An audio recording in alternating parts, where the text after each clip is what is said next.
Hi, Dana. How are you doing? Hi, Ginny. How are you today? I'm doing fine, thank you. How are you? Good. When you first meet Ginny Kortz, you notice a few things right away. Good. She's a friendly Good, person, little friend. someone who cares about her friends. And she's a hard worker, never turning down a task. It's easy to see Ginny's always busy. The one thing that's not as apparent, her age. Ginny Kortz is 95 years old. Does everyone tell you you don't appear 95 at all? Oh, yeah. Yes, they all tell me that. Everybody tells me that. Someone will come along and they'll say, I'm 93. And I think, should I say I'm 95? And sometimes I won't tell them because they're really not, they're really more like 100. I mean, for their age, you know. But no doubt they've never been active. But Ginny's always been active, volunteering for countless charities. And perhaps nowhere has she spent more time than at the Make-A-Wish Foundation. Make-A-Wish grants wishes to children with life-threatening illnesses. Ginny began giving her time here nearly 25 years ago as one of the foundation's first volunteers. I had volunteered quite a few places. And I was playing volleyball at night. One night a week. You were playing volleyball? Yeah, I was 60 then. And no, I was 65. And then the one night, one of the women said, so-and-so's husband died.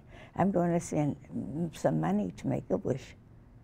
And I said, oh, well, I said, I'll give you a couple dollars and I'll send it. Will you send it with mine? So she sent it. Ginny was actually in her late 60s at the time and decided to also call Make-A-Wish to see if she could volunteer. 3 people worked for the foundation back then. Today, there's a staff of 25. So obviously when you got here, Ginny was already here? Ginny and I have known each other and have been working together for 15 years. It's a delight. She's a joy. Barbara Becker is Vice President and Director of Development at Make-A-Wish and one of Ginny's biggest fans. She comes in always with a happy face and a wonderful smile. And she has the personal touch of asking all of us, how was our week? And then she gets right to work. I mean, there might be a little bit of small talk, but it's like, okay, are we ready to go? Today, Ginny is sorting and organizing files. Another day, it might be lots of copying. Doesn't matter the assignment, she's up for it. A work ethic she developed early in life. Ginny was born and grew up on Pittsburgh's north side, graduating from Allegheny High School. She studied costume design for a semester at Margaret Morrison College before going to work for a dressmaker. But I made hats and suits and dresses, lingerie. But the start of World War II brought a different job and a different kind of adventure as Ginny moved to Seattle. My sister's husband was out there in the Navy Reserves. He was a captain.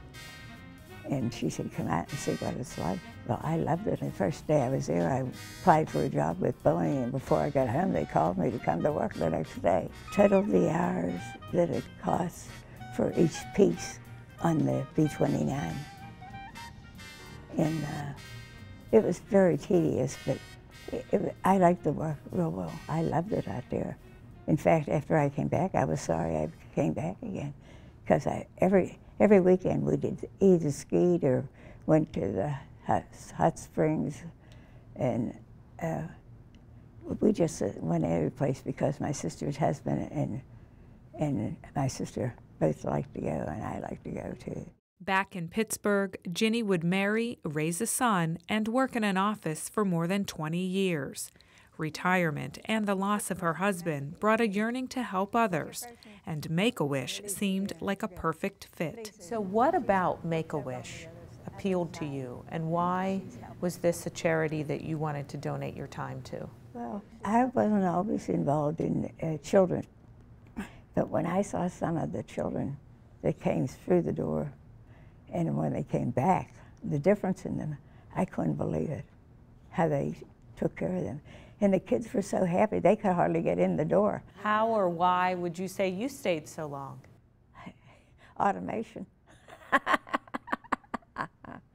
Now, if anybody would say, do you want to do something on Friday, I'll say, you know I go to Make-A-Wish on Friday. And that was it. And except for her summer vacations and other travels, just about every Friday for the past nearly 25 years, Ginny has faithfully taken a bus from her home in the Bellevue-Avalon area to the Make-A-Wish offices in downtown Pittsburgh. It's no big deal, she says, but lots of people will tell you otherwise. Ginny is a dynamo. If you didn't know how old Ginny was, you'd still be impressed with her resume, her volunteer resume. She is on the move all the time. She really appreciates the idea of giving back to others. She feels very committed to what she does over at Make-A-Wish. And then you realize she's 95 years old. Linda Soldressen is the project director of the Retired Senior Volunteer Program, or RSVP. RSVP matches seniors with volunteer opportunities. More than 800 local seniors are enrolled in the program. RSVP hosts a luncheon every year to honor them.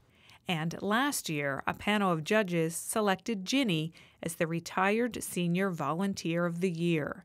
Here she is pictured at the ceremony with her sister Dorothy, also a community volunteer. So how did that make you feel? Well, I think I was sort of lost, because I never expected it. I knew Make-A-Wish had sent something in about me, but every company sends in something about their volunteer. Not long after Ginny won the award, she faced an incredible challenge. Ginny fell and had to spend months in rehabilitation. It wasn't easy, but she was determined to get better and to return to Make-A-Wish. I think to be on the go. The longer you're on the go, the better it is for you, unless you have some problem that you can't be on the go. But some people just sit in the house, they don't want to get dressed. But not Ginny, and that's why she's an example for all of us, no matter what our age. For those of us who do get out of bed, who are like 40 years her junior, with aches and pains, you're kind of embarrassed to say, I don't feel so good today, because you know Ginny's up and probably walking to the bus stop and taking a bus in to work at Make-A-Wish. All of us have said many, many times we want to grow up and be just like her. I mean, she absolutely is a role model to all of us. I think if you get around people, you're not, if you have an ache or a pain, you're not thinking about that. I feel that if you get out, even if you don't meet anybody you know, you're just out walking. It's something different than what you're doing sitting at home. Everybody asks me, I don't know how you can do all those things. I said, well, I try to do the best I can, and that's all I can do.